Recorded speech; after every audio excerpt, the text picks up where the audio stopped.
샬롬 2022년 6월 21일 화요일 아침입니다. 오늘도 말씀과 동행하며 예수 그리스도의 제자로 맛있게 멋있게 향기롭게 살아가는 푸른나무교회 성도님들이 되시기를 바랍니다. 먼저 사도신경으로 우리의 신앙을 고백하신 후에 말씀 나누도록 하겠습니다. 전능하사 천지를 만드신 하나님 아버지를 내가 믿사오며 그 외아들 우리 주 예수 그리스도를 믿사오니 이는 성령으로 잉태하사 동정녀 마리아에게 나시고 본디오 빌라도에게 고난을 받으사 십자가에 못 박혀 죽으시고 장사한 지 사흘 만에 죽은 자 가운데서 다시 살아나시며 하늘에 오르사 전능하신 하나님 우편에 앉아 계시다가 저리로서 산자와 죽은 자를 심판하러 오시리라. 성령을 믿사오며 거룩한 공회와 성도가 서로 교통하는 것과 죄를 사하여 주시는 것과 몸이 다시 사는 것과 영원히 사는 것을 믿사옵나이다. 아멘. 오늘 함께 나눌 말씀은 데살로니가 전서 1장 말씀입니다. 데살로니가 교회는 바울이 전도여행 2차 전도여행 중에 설립한 교회입니다. 그리고 데살로니가 전서는 바울 서신 중에 최초로 기록된 서신으로 알려져 있습니다. 데살로니가서의 주제는 살아계신 하나님을 섬기고 거룩한 생활을 하며 다시 오실 예수 그리스도를 기다리는 재림에 대한 것입니다. 이 책에는 유난히 위로와 격려가 많이 있고 그리고 종말과 재림에 대한 언급이 반복된다는 특징이 있습니다. 왜 그럴까요? 데살로니가 교회는 단기간에 세워진 그리고 대부분 이방인들로 구성된 그런 교회였습니다.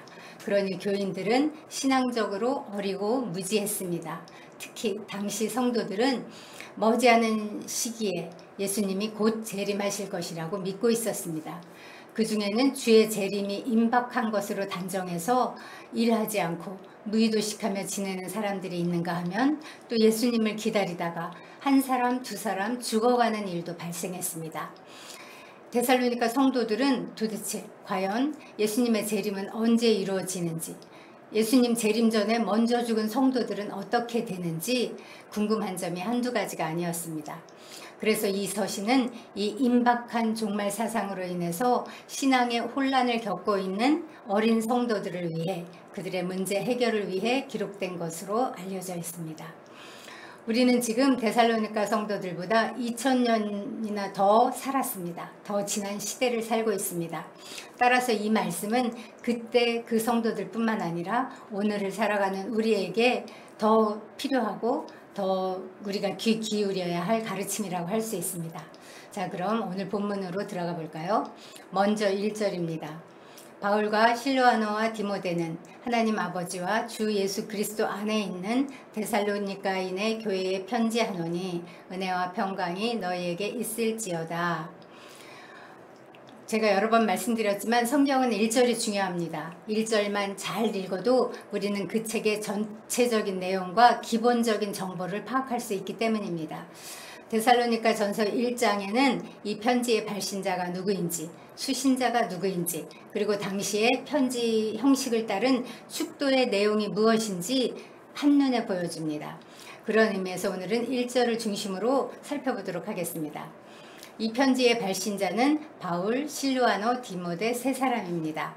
세 사람이 나란히 연명되어 있긴 하지만 실제적인 저자는 바울입니다. 위대한 사도 바울이 자기보다 훨씬 나이 어린 두 사람을 자기의 이름과 나란히 이렇게 함께 언급한 것은 그의 겸손을 보여주는 부분이라고 할 수 있습니다. 본서의 수신자는 데살로니가인의 교회, 즉 데살로니가 지역에 있는 믿는 이들입니다. 교회란 헬라어로 에클레시아입니다. 에클레시아는 부름받은 모임 혹은 지명받은 모임이라는 뜻입니다. 그 말은 곧 그리스도를 통해 하나님에 의해 특별한 목적을 위해 소환된 사람들의 모임이라는 뜻입니다. 여러분 기억하십시오. 우리가 그런 사람들입니다. 하나님에 의해 그리스도를 통해 특별한 목적을 위해 부름받은 자들입니다. 그 부르심, 그 이름에 부끄럽지 않게 거룩하게 살기를 이 아침 새롭게 다짐하는 아침 되었으면 좋겠습니다. 그런데 그 교회가 어디에 있다고 바울은 기록하고 있습니까? 네, 하나님 아버지와 주 예수 그리스도 안에 있다고 기록합니다. 이것이 교회와 세상 일반 단체와의 결정적인 차이점입니다. 우리는 세상에 살되 세상에 속하지 않은 사람들입니다. 교회는 하나님과 세상 사이에서 하나님의 거룩하심을 증거하고 세상 속으로 하나님의 은혜를 흘려보내는 거룩한 통로로 살아야 되는 것입니다.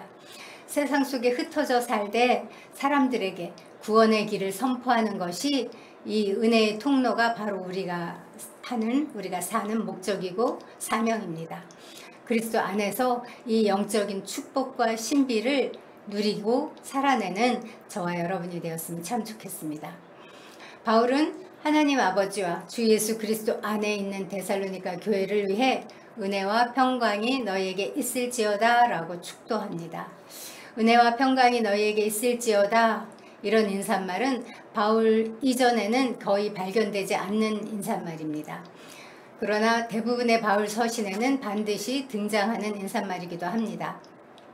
오늘 시간을 내셔서 로마서, 고린도 전후서, 갈라디아서, 에베소서, 빌립보서, 그리고 골로새서, 데살로니가 전후서, 디모데 전후서, 디도서, 빌레몬서 각 그의 서신 1장을 읽어보시기 바랍니다. 1장 많이 읽지도 않고 보통 3, 4절, 4, 5절 이내에 이 인사가 반드시 들어있습니다. 그런데 바울만이 아닙니다. 사도 베드로도, 사도 요한도, 그리고 예수님의 형제였던 사도 유다도 이 동일한 인사말로 그의 서신에 인사하는 것을 발견할 수 있습니다. 그리고 신약의 마지막 책인 요한 계시록에도 이 인사말이 등장합니다.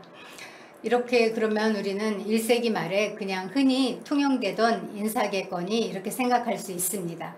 그러나 그렇게만 치부하기에는 이 인사말에 담긴 의미가 너무나 깊고도 오묘합니다. 왜 사도들은 이 인사말을 그토록 반복해서 사용했는지 그 중요성과 그 심오한 그 뜻을 오늘 하나씩 살펴보겠습니다.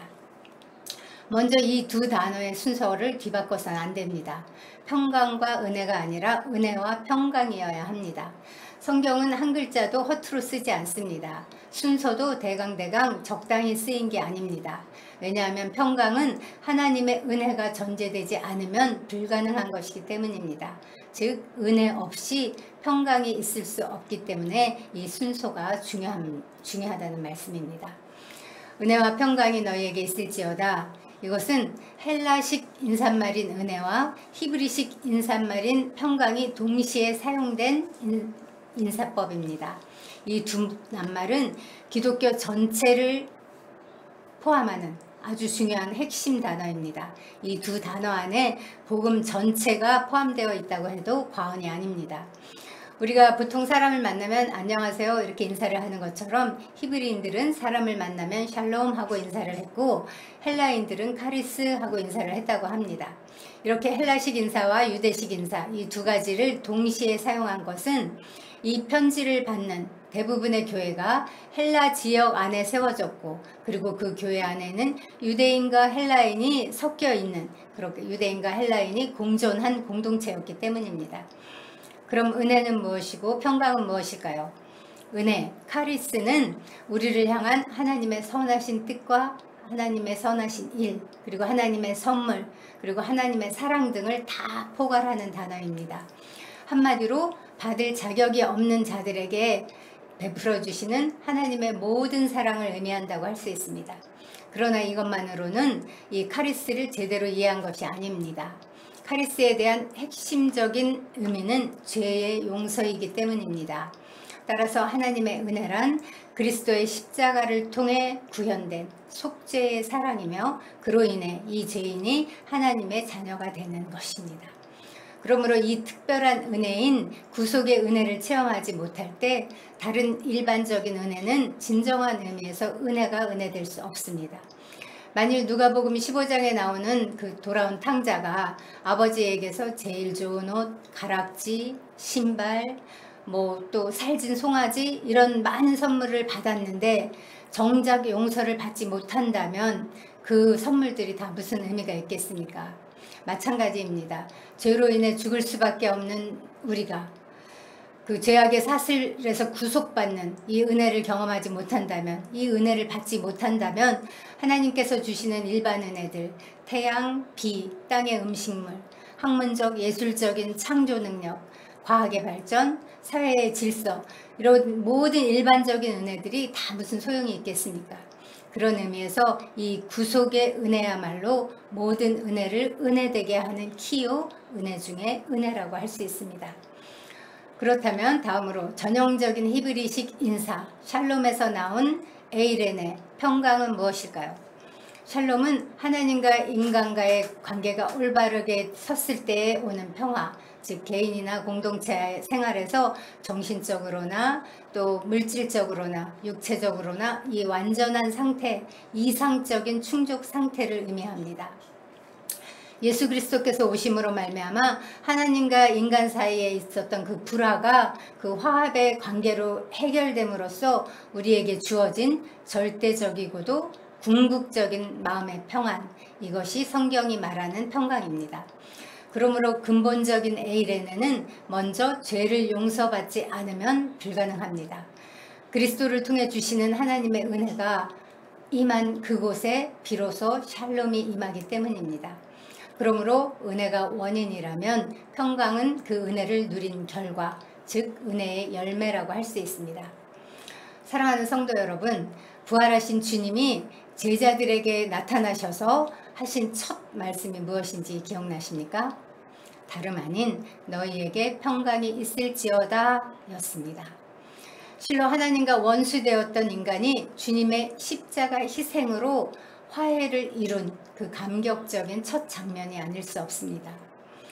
이 사건은 우리에게 진정한 평강은 십자가를 통해서만 얻을 수 있다는 교훈을 확증해 줍니다. 당시 박해를 받고 있던 데살로니가 교회 성도들에게 하나님이 주신 이 은혜와 평강이 진정한 위로가 되었던 것처럼 지금 이 시대를 사는 우리들에게도 동일한 위로와 힘이 되줄 것을 믿습니다. 혹시 우리 중에 지금 믿음으로 인해 고난받거나 환경으로 인해 어려움 당하는 성도가 있다면 하나님이 주시는 은혜와 평강을 붙들고 다시 일어서시기를 기도합니다. 2절로 4절은 바울의 감사기도입니다. 바울은 데살로니가 교회에 편지를 하면서 하나님께 항상 감사하며 너희를 위해 기도한다고 말합니다. 3절입니다. 너희의 믿음의 역사와 사랑의 수고와 우리 주 예수 그리스도에 대한 소망의 인내를 우리 하나님 아버지 앞에서 끊임없이 기억함이니. 여기 우리가 자주 들은 우리에게 익숙한 말이 나옵니다. 믿음, 소망, 사랑. 이것을 흔히 기독교의 3대 덕목이라고 말합니다. 믿음은 하나님을 향하고, 소망은 성도를 향하고, 그리고 사랑은 성도를 향하고, 그리고 소망은 주님의 재림을 향한 것입니다. 그런데 여기서 바울은 믿음, 소망, 사랑에 그것으로 그치지 않고 역사, 인내, 수고라는 단어, 이 구체적인 행위를 덧붙여서 표현합니다. 믿음의 역사는 하나님의 사랑을 받아들인 인간의 전인격적이고 실천적인 응답입니다. 믿음은 참된 회개를 가져오고 성도들로 하여금 하나님의 거룩하신 계획을 이루어드리기 위해서 자발적으로 봉사하게 만듭니다. 사회생활에서도 빛과 소금의 역할을 적극적으로 하게 합니다. 사랑의 수고 역시 믿음과 마찬가지로 실천적이고도 희생적인 행위를 동반합니다. 실제로 데살로니가 성도들은 병자와 굶주린 자를 위해서 자선을 많이 행했고 또 모진 박해에도 불구하고 복음을 전파하는 일에 열성적으로 헌신했다고 합니다. 자기 자신을 내어주는 수고를 아끼지 않은 것입니다. 소망의 인내란 주의 재림에 대한 확고한 기대감에서 비롯된 인내를 말합니다. 다시 오실 주님께 대한 소망은 복음 전파에 따르는 모든 핍박과 고난을 능히 견딜 수 있게 해줍니다. 우리는 믿음의 역사, 사랑의 수고, 그리고 소망의 인내가 그 어느 때보다도 더 요구되는 시대를 살고 있습니다. 우리 개인의 삶과 그리고 푸른나무 교회의 믿음, 사랑, 소망이 명사로 그치지 않고 역사와 수고와 인내라는 구체적인 실천이 더해지기를 바랍니다. 믿음의 역사, 사랑의 수고, 소망의 인내가 넘쳐나서 내가 변하고 내가 속한 공동체가 변화되는 이 놀라운 역사가 일어나기를 기도합니다. 마지막 단락인 5절로 10절에서 바울은 데살로니가 성도들을 위로하고 칭찬합니다. 데살로니가 성도들이 많은 환난 가운데서도 성령의 기쁨으로 말씀을 받고 바울과 주를 본받은 자가 되어서 마게도냐와 아가야 온 지역에 있는 모든 자의 믿음의 본이 되었기 때문입니다. 복음이 말로만 이르지 않고 능력과 성령과 큰 확신으로 임한 증거입니다. 능력과 성령과 확신은 불가분의 관계입니다. 능력이 외적 현상이라면 확신은 내적 요소이고 성령은 그 능력과 확신의 원동력이 되기 때문입니다. 특이하게도 6절에서 바울은 우리와 주를 본받은 자라는 표현을 씁니다. 주님을 먼저 언급하지 않고 우리를 먼저 말하는 것은 얼핏 보면 교만해 보입니다. 하지만 그렇게 말하는 이유가 있습니다. 사람들은 주님을 먼저 보지 않고 우리를 먼저 보기 때문입니다. 이 말씀은 세상이 우리를 통해 주를 볼 수 있도록 그렇게 살아가야 할 책임이 우리에게 있음을 가르쳐 줍니다. 데살로니가 성도들이 바울과 주를 본받은 결과 데살로니가 교회의 그 믿음의 소문이 그 마게도냐와 아가야 온 땅에 퍼졌습니다. 생명이 생명을 낳는 것처럼 본이 본을 낳습니다. 그들이 바울과 주를 본받았더니 그들 역시 헬라 전역에 사는 그리스도인들에게 신앙의 본이 되어 선한 소문을 퍼뜨리는 그런 결과를 낳은 것입니다. 어떤 소문일까요? 첫째, 데살로니가 교인들이 어떻게 우상을 버리고 하나님께 돌아왔는지, 어떻게 이전의 삶을 단호히 끊고 회심했는지 그것에 대한 소문입니다.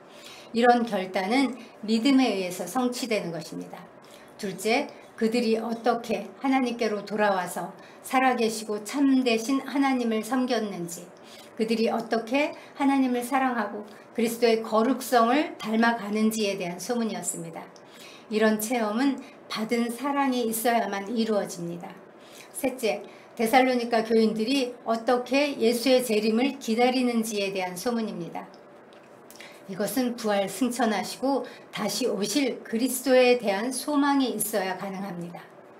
사랑하는 성도 여러분, 이 소문이 모두 믿음, 사랑, 소망과 연결된다는 사실이 놀랍지 않습니까? 데살로니가 교회 안에 있는 믿음의 역사와 사랑의 수고와 소망의 인내가 아름다운 향기가 돼서 인근에까지 자자하게 퍼진 것입니다. 이 소문은 헬라 각처에 있는 모든 믿는 이들의 믿음을 강화시켜주고 그리고 도전을 주었음에 틀림없습니다. 우리도 이렇게 믿음으로 소문난 교회, 간증에 있는 성도, 그런 삶이 되시기를 축복합니다.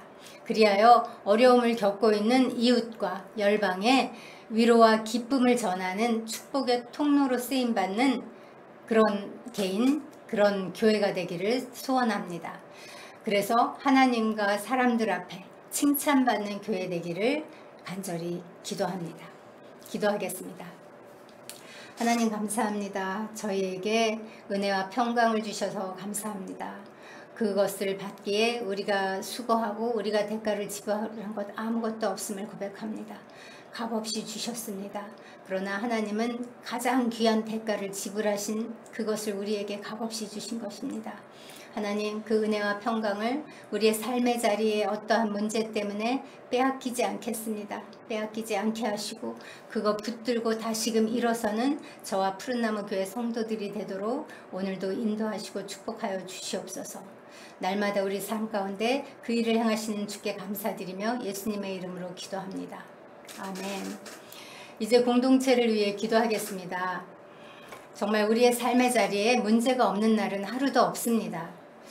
그런데 그 문제 안에는 언제나 또한 답이 있다는 것이 진리입니다. 그리스도가 답입니다.